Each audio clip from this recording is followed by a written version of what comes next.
DNA TV మన రాష్ట్రం మన ఛానల్. నమస్కారం, వార్తలకి స్వాగతం. ఈనాటి వార్తా విశేషాలు. ఆంధ్రప్రదేశ్ రాజధానిగా అమరావతి చట్టపరమైన గుర్తింపు పొందింది. ఏపీ పునర్విభజన చట్టం 2014ని సవరిస్తూ కేంద్ర హోంశాఖ ప్రవేశపెట్టిన బిల్లును పార్లమెంట్ ఉభయ సభలు ఈ నెల 1-2వ తేదీలో ఆమోదించిన సంగతి తెలిసిందే. తాజాగా రాష్ట్రపతి ద్రౌపది ముర్ము సంతకం చేశారు. అమరావతి రాజధానికి చట్టబద్ధత కల్పిస్తూ గెజెట్ విడుదల అయింది. ఆంధ్రుల కలల రాజధాని అమరావతికి రాజముద్ర పడింది. రాష్ట్రపతి ద్రౌపది ముర్ము సంతకం చేశారు. ఆ వెంటనే గెజెట్ విడుదలైంది. ఆంధ్రప్రదేశ్ పునర్వ్యవస్థీకరణ సవరణ చట్టం 2026గా దానికి చట్టరూపం ఇచ్చారు. పార్లమెంట్ ఆమోదించిన బిల్లును కేంద్ర న్యాయశాఖ సోమవారం రాష్ట్రపతి ఆమోద ముద్ర కోసం పంపింది. రాజ్యాంగంలోని ఆర్టికల్ 111 కింద దఖలు పడిన అధికారాల్ని అనుసరించి ఆమె వెంటనే దానిపై సంతకం చేశారు. అమరావతి కిందకి CRDA చట్టం కింద నోటిఫై చేసిన ప్రాంతాలన్నీ వస్తాయని చట్టంలో స్పష్టం చేశారు. భవిష్యత్తులో ఇందులో ఏ మార్పు చేర్పులు చేయాలన్నా పార్లమెంట్ మాత్రమే చేయాల్సి ఉంటుంది. శాసనసభ చేసే సవరణలకి చట్టబద్ధమైన విలువ ఉండదు. అదే అమరావతి, ఇదే శాశ్వత రాజధాని. ఇప్పటికే తీర్మానం చేశాం. అసెంబ్లీలో తీర్మానంతో చట్టబద్ధంగా రాజ్యాంగపరంగా అమరావతికి దృఢత్వం వస్తుంది. ఇంకెవ్వరు టచ్ చేయలేరు. ఇంచు కూడా కదలదు, ఇంచు కూడా కదిలించే పరిస్థితి రాదు. శాశ్వతంగా అమరావతి ద్రోహిగా వైఎస్ఆర్ కాంగ్రెస్ పార్టీ నిలుస్తుంది. కేంద్ర ప్రభుత్వ సహకారంతో పార్లమెంటులో బిల్లు ప్రవేశపెట్టారు. సుమారు 2 గంటల పాటు జరిగిన చర్చలో 11 పార్టీల నుంచి 17 మంది ఎంపీలు పాల్గొన్నారు. ఒక్క వైసీపీ తప్ప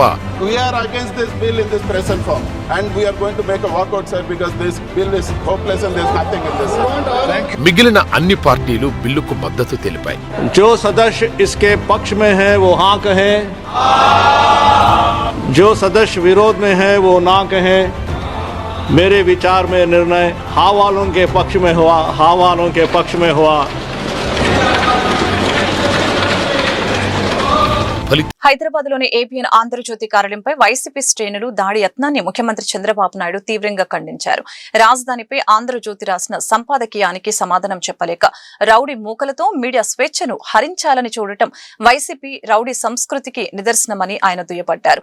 దాడులు, బెదిరింపులకు మీడియా భయపడదని, ఇటువంటి అప్రజాస్వామిక చర్యలతో డైవర్షన్ పాలిటిక్స్ చేస్తున్న వైసీపీకి ప్రజలే తగిన బుద్ధి చెబుతారని సీఎం స్పష్టం చేశారు. హైదరాబాద్ లో ఏబీఎన్ ఆంధ్రజ్యోతి కార్యాలయంపై వైసీపీ దాడి యత్నాన్ని ముఖ్యమంత్రి చంద్రబాబు తీవ్రంగా ఖండించారు. ఏబీఎన్ ఆంధ్రజ్యోతి కార్యాలయంపై వైసీపీ నేతలు రౌడీలు దాడికి దిగటం మీడియా స్వేచ్ఛపై దాడిగా ముఖ్యమంత్రి అభివర్ణించారు.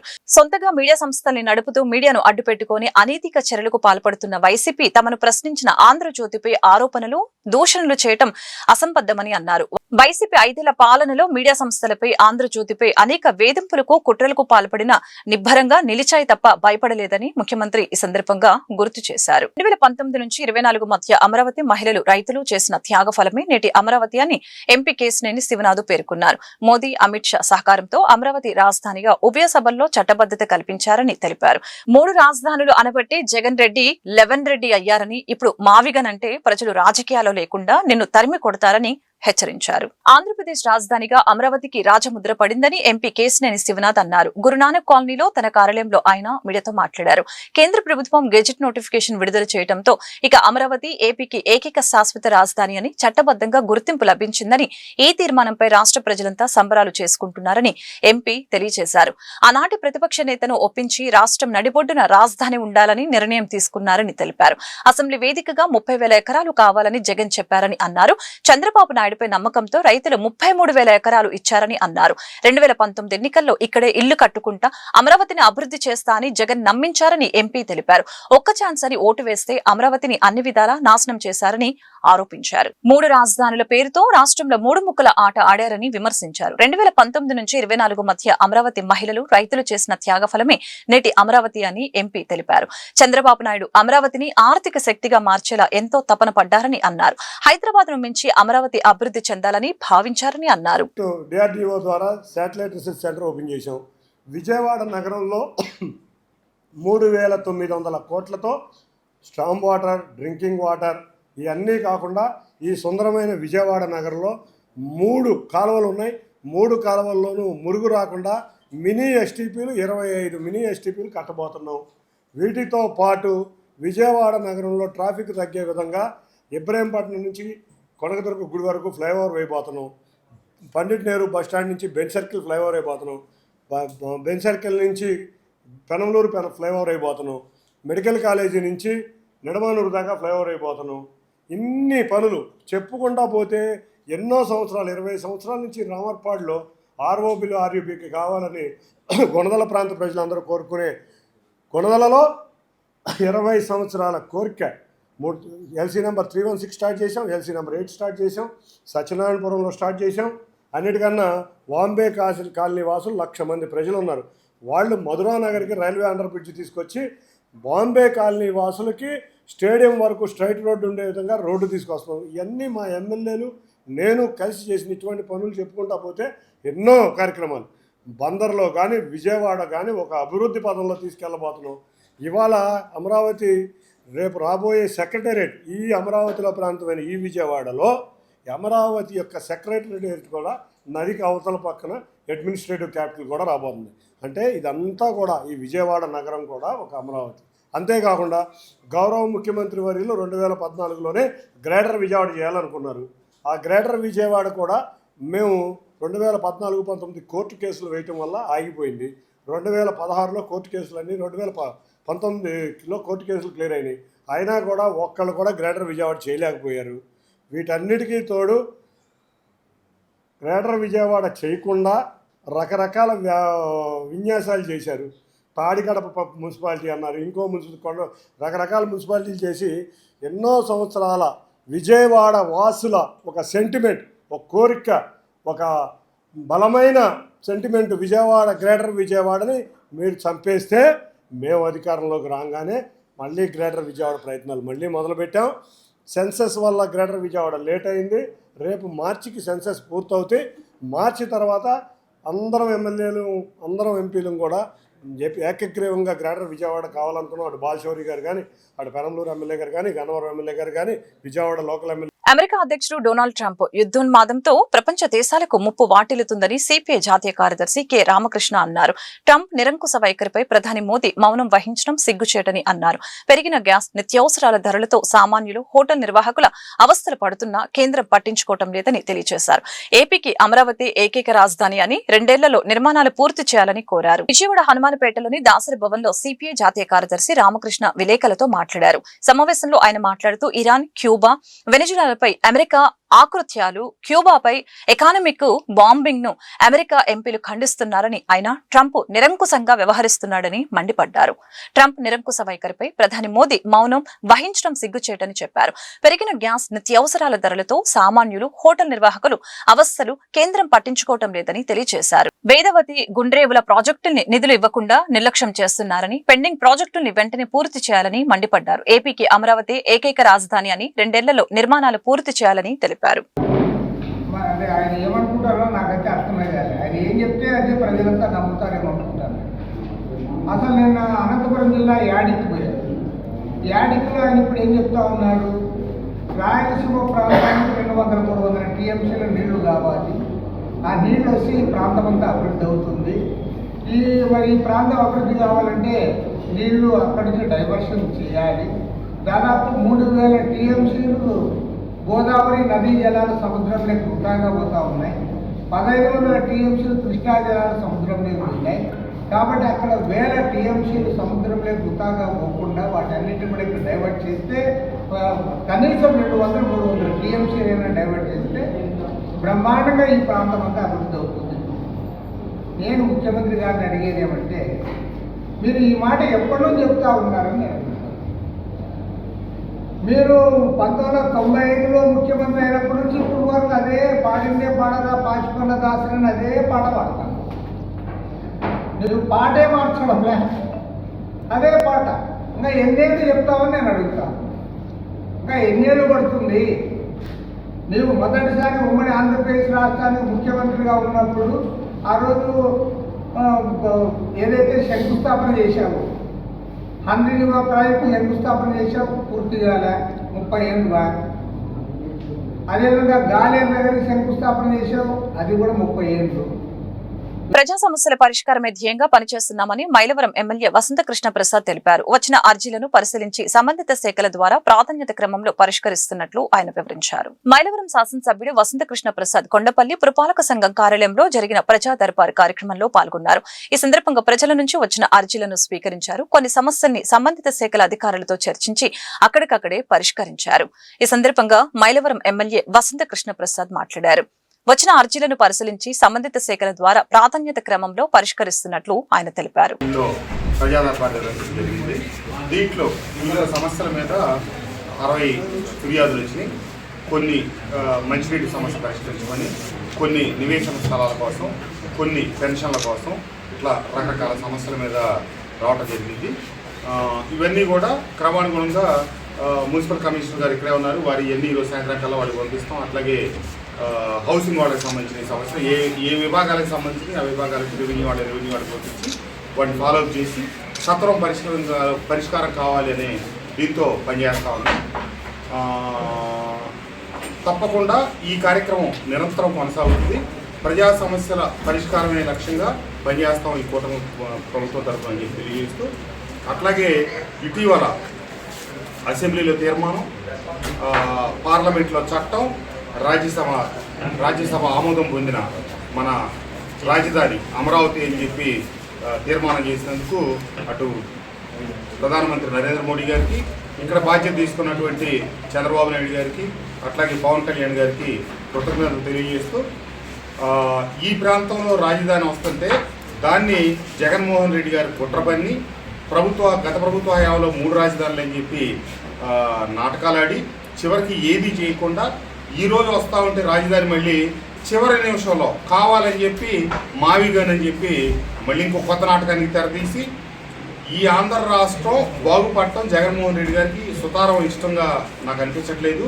కాబట్టి ఈ ప్రాంతంలో ఉన్న ప్రజలందరూ వైఎస్ఆర్ కాంగ్రెస్ పార్టీ నాయకులు గ్రామాల్లోకి వచ్చినా మేము ఈ ప్రాంతాల్లోకి అమరావతిని ఆంధ్రప్రదేశ్ శాశ్వత రాజధానిగా పార్లమెంట్ చట్టబద్ధత కల్పించడాన్ని యువ నాయకుడు కేశినేని వెంకటు చారిత్రాత్మక విజయంగా అభివర్ణించారు.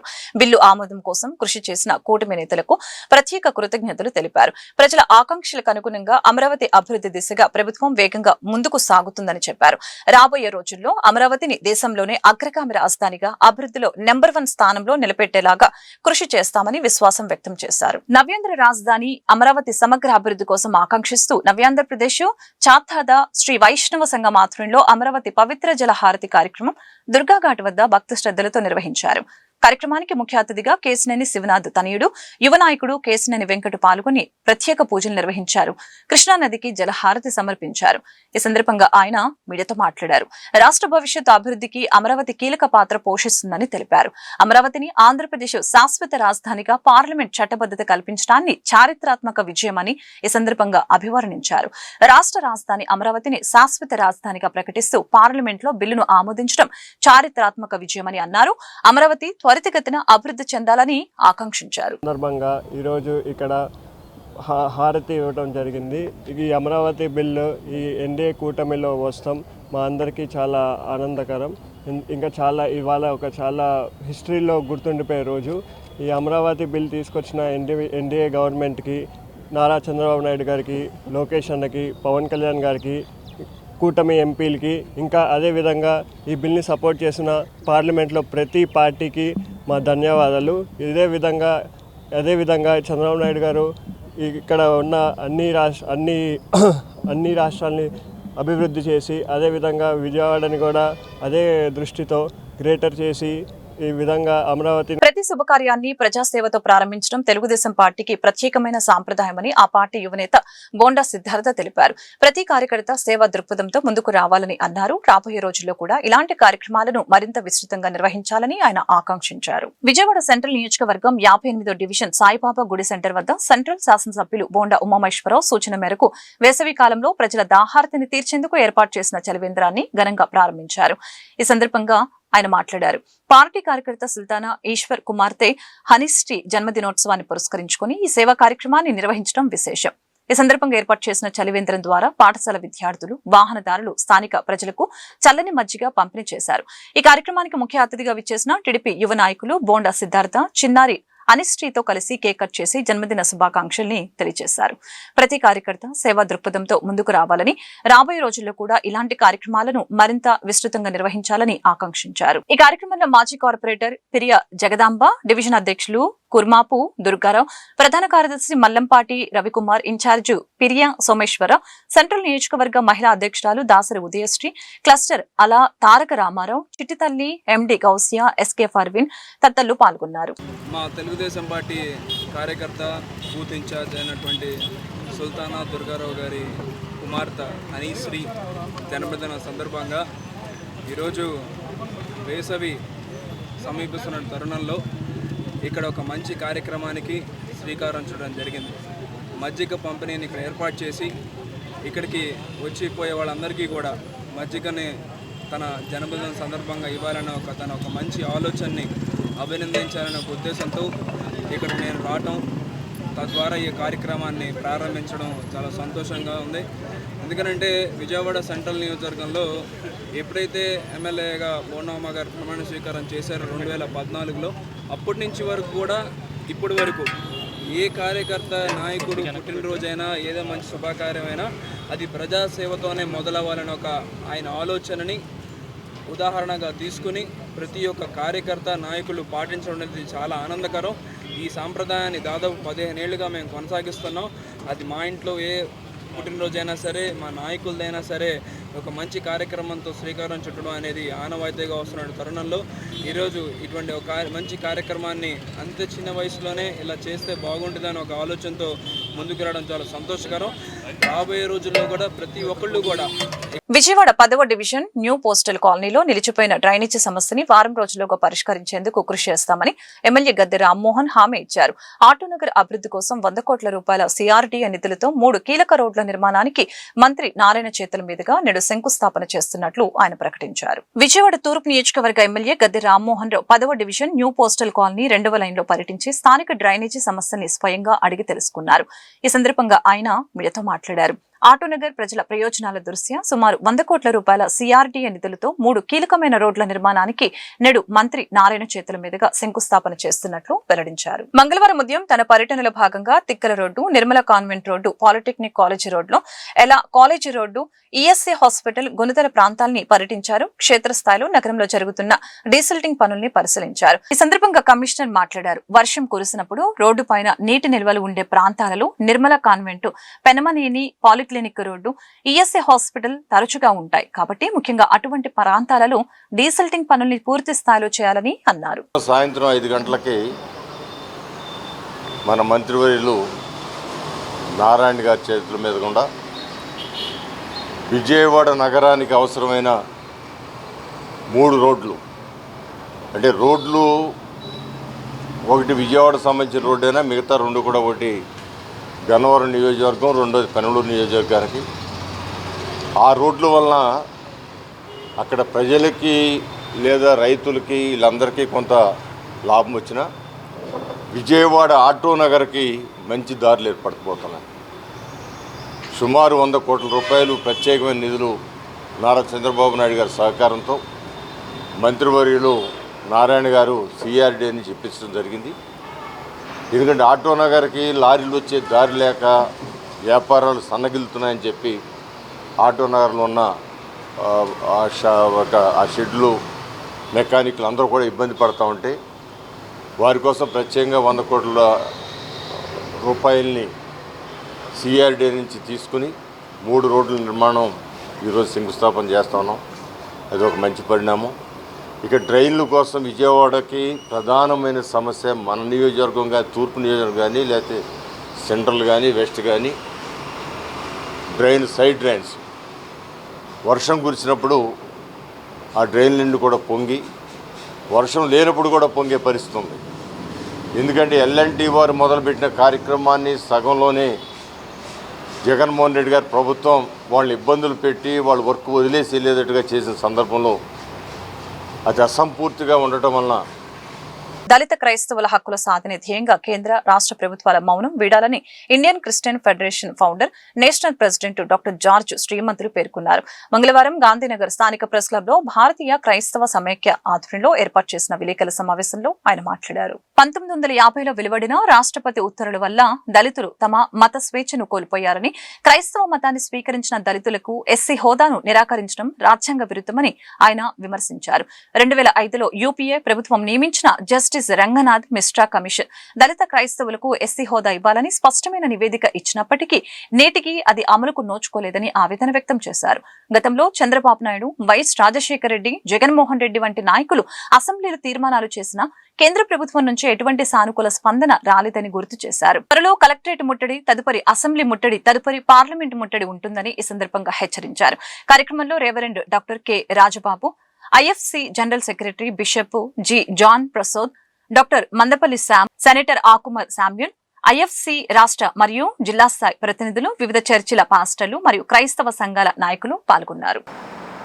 ప్రస్తుత పరిస్థితులు, మొన్న సుప్రీంకోర్టు ఇచ్చినటువంటి తీర్పు దళిత క్రైస్తవులను వారికి మత స్వేచ్ఛ లేనటువంటి తీర్పును ఒకటి షెడ్యూల్ కులాల వాళ్ళు క్రైస్తవ్యంలోనికి వెళ్తే వాళ్ళు ఎస్సీ హోదా కోల్పోతారు, వారు బీసీసీలోనికి నెట్టివేయబడతారని మొన్న ఒక పాస్టర్ గారు చిన్న ఇష్యూ గురించి గుంటూరు పాస్టర్ గారు ఒక ఆయన కోర్టులో వేయటం, దాన్ని బట్టి ఇది ప్రస్తుత నడుస్తున్నటువంటి వారుగా అందరిలో కూడా ఇదొక కలవరం కింద కనబడుతుంది. ఏదో జరిగిపోతుంది, క్రైస్తవులంటే ఈ దేశస్తులు కాదు వేరే దేశస్తులుగా వీళ్ళని చూసేటటువంటి విధానంలో ఉన్నదేమో అన్న భావనలు భారతదేశంలో ఉన్నటువంటి క్రైస్తవ సమాజంలో ఉన్న ముఖ్యంగా అన్ని కులాలకి కాదు, ఓసీ, బీసీ, ఎస్టీలకి క్రైస్తవ్యం స్వీకరించినా కానీ వాళ్ళకి ఏ విధమైనటువంటి నష్టం వాటేలట్లేదు.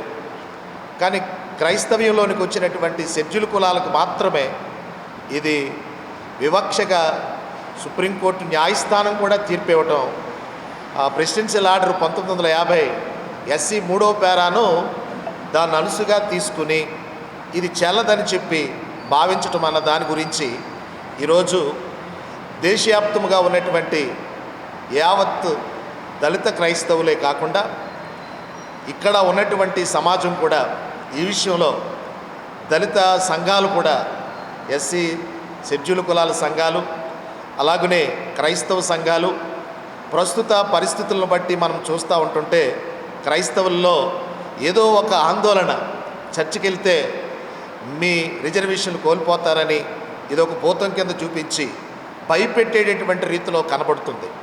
ఆర్టికల్ 25 ప్రకారంగా అందరికీ మత క్రైస్తవ మైనార్టీలపై ఉండి శాసనసభ్యులు రఘురామకృష్ణంరాజు దాడులు చేయడం హేయమైన చర్య అని ఏపీ క్రిస్టియన్ సొసైటీ సభ్యులు పాస్టర్ జేమ్స్ కుంపట్ల ఆగ్రహం వ్యక్తం చేశారు. దాడులపై అధికారులకు ఫిర్యాదు చేసినట్లు తెలిపారు. రఘురామకృష్ణంరాజు కొంతకాలంగా ఉద్దేశపూర్వకంగా అనుమతులు అవసరం లేని సుమారు 10 గృహ ప్రార్థన మందిరాన్ని కూల్చివేయటం, వందల మంది చర్చిలకు వెళ్లే పేదల ఇల్లు తొలగించడం జరిగిందని తెలిపారు. విజయవాడ గాంధీనగర్ ప్రెస్ క్లబ్ నందు ఏపీ క్రిస్టియన్ సొసైటీ ఆధ్వర్యంలో మీడియా సమావేశం నిర్వహించడం జరిగింది. ఈ సందర్భంగా సొసైటీ సభ్యులు పాస్టర్ జేమ్స్ కుంపట్ల మాట్లాడారు. ఆకివీడు పెద్దపేటలో స్థానిక గ్రామస్తులతో కలిసి సామరస్యంగా తగిన చర్చలు జరిపి ఆలయ నిర్మాణం చేపట్టకుండా మత అల్లర్లకు రేపటానికి అధికారం దుర్వినియోగం చేసి పెద్ద ఎత్తున పోలీసులు, అధికారులు, మరి ముఖ్యంగా జనసేన పార్టీ కార్యకర్తల్ని అధిక సంఖ్యలో వెంట పెట్టుకుని వచ్చి రెచ్చగొట్టి గొడవలకి దారితీసిన ఘటనలు మరియు పొరుగు రాష్ట్రాల నుంచి పెద్ద ఎత్తున హిందూ మత కార్యకర్తలు వచ్చి ప్రత్యేక ప్రాంగణాల్లో ఏర్పాటు చేసి మత ఘర్షణలతో క్రైస్తవ మైనార్టీలపై హిందూ మత సంఘాలకు పెత్తనం కల్పించి పెద్ద ఎత్తున అల్లర్లకు ప్రణాళిక విదితమే అని చెప్పారు. అనంతరం కూడా 144 సెక్షన్ విధించి భక్తులు గుడ్ ఫ్రైడే, ఈస్టర్ పండుగలకు ఆటంకం కలిగించి పెద్ద సంఖ్యలో అరెస్టులు చేసి వందల సంఖ్యలో చర్చిలకు నోటీసులు ఇస్తాం, చర్చికి వెళ్తే క్రైస్తవ భక్తులకి క్రిస్టియన్ సర్టిఫికెట్ మంజూరు చేసి బలవంతంగా మత మార్పులు చేస్తామంటూ మీడియా సమావేశాల ద్వారా ప్రకటించడం దురదృష్టకరమని తెలిపారు. రాష్ట్రంలో ప్రధాన మతాలు, అందులో హిందూ, ముస్లిం, క్రైస్తవులు అని చెప్పి ప్రధాన మతాలు ఉన్నాయి. అయితే ఇందులో క్రైస్తవులను మాత్రము ప్రతిరోజు వార్తల్లో నిలబడుతున్నారు. వారి మీద దాడులు జరుగుతున్నాయి, చర్చిల మీద దాడులు, పాస్టర్ల మీద దాడులు, రకరకాలైనటువంటి హింసలు, వ్యతిరేకతలు భవనాలు ఆంధ్రప్రదేశ్ రాష్ట్రంలో ఇటీవలే పెరిగిపోయాయి. అందులో ప్రధానంగా ఇప్పుడు మనకు అందరికీ తెలిసింది ఏంటంటే ఉండి నియోజకవర్గంలో చెలరేగినటువంటి ఈ మత ఘర్షణలు కల్పించేసి ఈరోజు మొన్న ఈస్టర్ వచ్చింది, గుడ్ ఫ్రైడే వచ్చింది, 144 సెక్షన్ పెట్టేసి ఆ రోజు ఎవరు ప్రార్థన కూడా పోలేనటువంటి పరిస్థితిలో కట్టుదిట్టాలు చేసినటువంటి పరిస్థితి వచ్చేసాయి. కారణము ఈ మత ద్వేషము, మత హింస క్రైస్తవుల మీద పెరిగిపోవటం వలన మరి అది జరిగాయి. ఇంకా చెప్పాలంటే ఎక్కడో పెద్దపేటలో మరి జరిగినటువంటి గొంతేరమ్మ గుడి విషయము, తర్వాత రాములవారి గుడి, ఏ గుడి కట్టుకోవాలని చెప్పి వచ్చినటువంటి ఘర్షణలో మాకు అర్థం కాని విషయం ఏంటంటే 113 చర్చిలకి నోటీసులు ఎందుకు ఇవ్వాలి? 113 చర్చిలకి. కుంపట్ల ఏపీ క్రిస్టియన్ సొసైటీ నుండి రిప్రజెంట్ చేస్తున్నాం. నాతో ఉన్నది పాస్టర్ అరుల్ అర్స్ గారు, పాస్టర్ మున్నంగి పాల్ ప్రసాద్ గారు, పరిశుద్ధ బాబు గారు. ఈరోజు ఈ యొక్క విజయవాడ గాంధీనగర్ ప్రెస్ క్లబ్లో ఈ యొక్క సమావేశం ఏర్పాటు చేయడం గల ముఖ్య కారణం క్రైస్తవ మైనార్టీల మీద తరచూ దాడులు జరుగుతున్నాయి. మనకు తెలుసు 2014 నుండి మత రాజకీయాలు అన్నది చాలా గట్టిగా ఊపందుకున్నాయి. ఈ నేపథ్యంలో డిప్యూటీ స్పీకర్ గారు, ఉండి ఎమ్మెల్యే గారు రఘురామకృష్ణరాజు గారు గత సంవత్సరంన్నర నుండి తన నియోజకవర్గంలో సుమారు 10 చర్చిల్ని బుల్డోజర్తో కూల్చివేయడం జరిగింది. వందలాది దళిత గృహాలని, చర్చి దగ్గర ఉన్న ఇళ్లను కూడా కూల్చివేయడం జరిగింది. సరే, ఏదో చేస్తున్నారు, ఏదో రెమెడీ ఉంటుందేమో అనుకున్నప్పటికీ మొన్న ఒక పెద్దపేట అన్న గ్రామంలో జనసేన లేదా ఇతర పార్టీ వాళ్ళని కొంతమందిని, సుమారు 200-300 మందిని ఒక కార్యక్రమానికి ఆ గ్రామంలో తీసుకువెళ్ళి ఆ గ్రామంలో ఉన్న దళితులు వీరు గొడవ పడతారు అని తెలిసినా సరే పోలీస్ పికెటింగ్ తీసుకువెళ్ళి గొడవ పడ్డారు. గొడవ పడడం గురించి మాకు సంబంధం లేదు, కానీ గొడవ పడడం కారణంగా గొడవలు జరుగుతాయని కూడా అక్కడ సామరస్యంగా ఆయన కట్టుకున్న ఆలయం కట్టుకోవచ్చు. ఈ వార్తలు ఇంతటితో సమాప్తం. మరొక బులెటిన్ మళ్ళీ కలుద్దాం. నమస్కారం.